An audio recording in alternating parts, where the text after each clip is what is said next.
এবার আমি একটু বেশি এক্সাইটেড ছিলাম আমার বার্থডে নিয়ে। 25-25 করে সবার মাথা পাগল করে দিয়েছি।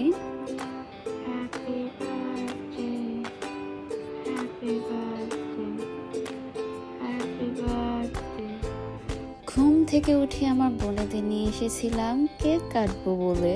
ঘুমে তাদের অবস্থা একটু বেশি খারাপ, তাই আর দেখালাম না। এটা হচ্ছে ফাইনালি আমার বার্থডে সকাল। আমার গুপুর সঙ্গে আগের দিন রাত 12টায় কেক কাটবো বলে এই গোলাপি রঙের কেকটা নিয়ে এসেছিলাম গোলাপি শাড়ির সঙ্গে ম্যাচিং করে, কিন্তু আনফর্চুনেটলি আমি ঘুম থেকে উঠতেই পারিনি। আমার ঘুম ভেঙেছিল ভোরবেলা। তারপরে আর কি বাসায় যাওয়ার জন্য বের হবার আগে এই কেক কেটে বের হয়েছিলাম। তখন 5টা মতো বাজে আর মা তখন কল দিয়েছিল। তো প্রথমে আগে মার সঙ্গে অনেকক্ষণ কথা বলি, তারপরে আমি কেক কাটি। এই এত দিন সবার সঙ্গে কেক কাটার পর এই জন্মদিনের দিন এসে আমার একা একা কেক কাটতে হয়েছিল। যদি ওই সময়টায় আমি জানতাম সন্ধ্যায় কেক কাটবো, কেননা ওইভাবে কেকের অর্ডার সব কিছু দেওয়া হয়েছিল। কিন্তু আনফর্চুনেটলি এটাই হচ্ছে আমার জন্মদিনের দিন কেক কাটা, এটা আমার একা একাই কাটতে হয়েছিল। আসলে জীবনে প্ল্যান করে তো কোনো কিছুই হয় না। তার আরেকটা ব্যাপার হচ্ছে আমার জন্মদিনের দিন আমি ফিল করি সব কিছু একদম রেডি করেও শেষ পর্যন্ত আর কেক কাটেনি। যাই হোক, ওইসব নিয়ে এখন আর আমার কোনো মাথা ব্যথা নেই। তখনও চেষ্টা করছি সব কিছু ভুলে যেতে, এখনো চেষ্টা করছি সব কিছু ভুলে যেতে। এই তো নিজে নিজে কেক কেটে নিজে নিজে কেক খেয়ে তারপরে বের হয়ে গেলাম। বাসায় যেতে অনেক লেট হয়েছিল। আর এই যে এটা হচ্ছে পৃথ্বীর জন্য আমার তরফ থেকে গিফট। ভেবেছিলাম জন্মদিনের দিন পৃথ্বীকে পায়েস রান্না করে দেবো, খুব ভালো করে পুজো দেবো, কিন্তু তার একটাও হয়নি। আমার ছোট বোন পৃথ্বীকে এই নুপুরটা পরে দিয়েছিল।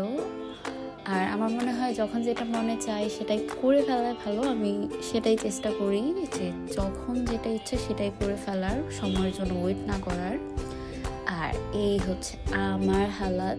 আমার কিন্তু তখন জ্বর। চা খাচ্ছিলাম, চা খেয়ে আমার কাজে লেগে যাব, মানে একটু ডেকোরেশনের কাজ। আমি ছোটবেলা থেকে নিজের যা যা ইচ্ছে সবকিছু নিজে করার চেষ্টা করি। কারোর উপর এক্সপেকটেশন রাখলে দেখা যায় কষ্ট ছাড়া কোনো কিছুই পাওয়া যায় না। তো এই ব্যাপারটা আমি ছোটবেলা থেকেই শিখেছি, দেখেছি। ছোটবেলায় খুব এক্সপেক্ট করতাম খুব ডলড আপ করে আমাকে সব কিছু রেডি করে বার্থডেতে সারপ্রাইজ দিবে, বাট তারপরে দেখলাম আসলে বাস্তব অন্যরকম। আর এই ব্যাপারটা একদমই আমি নেগেটিভলি নেইনি। আমি যেহেতু অনেক বেশি ওভারথিঙ্ক করি অনেক ছোট বিষয় নিয়েও, তাই পরে ডিসাইড করলাম যে আমার হ্যাপিনেসের ব্যাপারটা আমি নিজের হাতেই রাখবো, কারোর উপর ডিপেন্ড হবে না ব্যাপারগুলো। এই ব্যাপারটাই আমার যা ভালো হয়েছে তা হলো এখন আমি সব পারি সব কিছু। আচ্ছা, আর আমার ডেকোরেশনের কাজে সব সময় আমাকে হেল্প করে কৃপা। এই তো আমি আমার শাড়ির সঙ্গে ম্যাচিং করে খুঁজে এই বেলুনগুলো কিনে এনেছিলাম। আর এই শাড়ির তো বিশাল কাহিনী। এই শাড়ি আমি কিনেছিলাম একদম বছরের শুরুর দিকে। মার একদম ঘোর এসেছিল আমি যেন আর কোনো অফ হোয়াইট কিংবা ঘিয়া রঙের শাড়ি, গোল্ডেন শাড়ি না কিনি। কিন্তু আনফর্চুনেটলি এই শাড়িটা দেখে আমি তো আর ছাড়িনি, আমার এত ভালো লেগেছিল। মার একটাই কথা, সবই একই রকম অফ হোয়াইট কিংবা ঘিয়া এসবই আমি কিনছি, তবে শাড়িটা অনেক সুন্দর, মাও অনেক পছন্দ করেছে। আর এটা হচ্ছে আমার আর পৃথ্বীর মি টাইম একটা দূরত্বে। শাড়ির সঙ্গে মিলিয়ে বেলুন এনেছিলাম এবং কেকের থিমটাও আমি ওই রকম কালার কম্বিনেশনই দিয়েছিলাম আপুকে। কিন্তু এই হালকা কমলা রঙের জায়গায় আপু ফুল করে ল্যাভেন্ডার কালার দিয়ে দিয়েছিল। কেকটা দেখে প্রথমে আমার খুবই মন খারাপ লাগছিল। আমার পুরো মানে যা ভেবেছিলাম সব এখন উলট পালট হয়ে গিয়েছে, কারণ কালারটা এতটাই এদিক সেদিক। যাই হোক, তারপরে আর কি বোঝালাম আচ্ছা ঠিক আছে, এভাবে ঠিক আছে বলে আমি সব কিছু মেনে নিই। সবাই তখন রেডি হচ্ছিল আর আমার তখন আর খেয়ে দিয়ে কোনো কাজ নেই, তাই আমি বসে ছবি তুলছিলাম আর ভিডিও করছিলাম। আর বরাবরের মতো ওই সময়টা আমি অনেক রাগারাগি করছিলাম। এই ব্যাপারটা একদিন আগে হলে আমি একটু কেকই কাটতাম না। আমার তখন এতটাই মন খারাপ হয়েছিল, মেজাজ খারাপ হয়েছিল কি বলবো।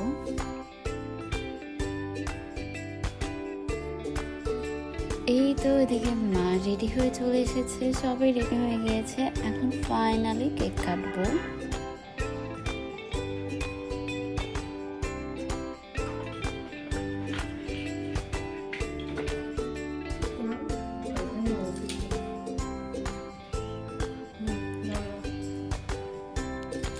Happy birthday to you.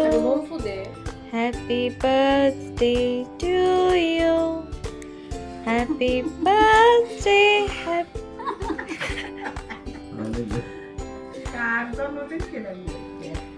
পুরো বছরে এই সময়টা, এই মোমেন্টটা হচ্ছে আমার বেস্ট পাওয়া থাকে বছর থেকে।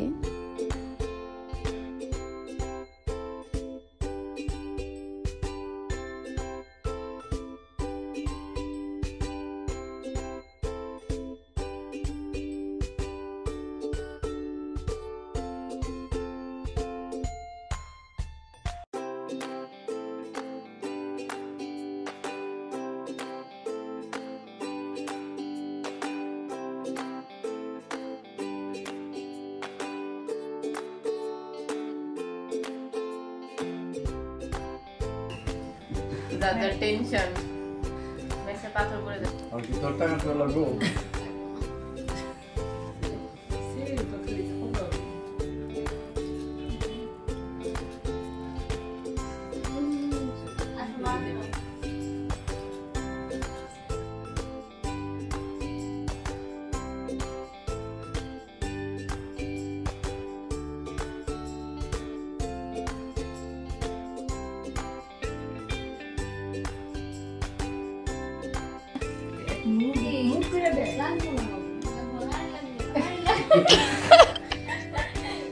এটা হচ্ছে সব থেকে ভালো সময়, জন্মদিনের পর অনেকগুলো টাকা পাই।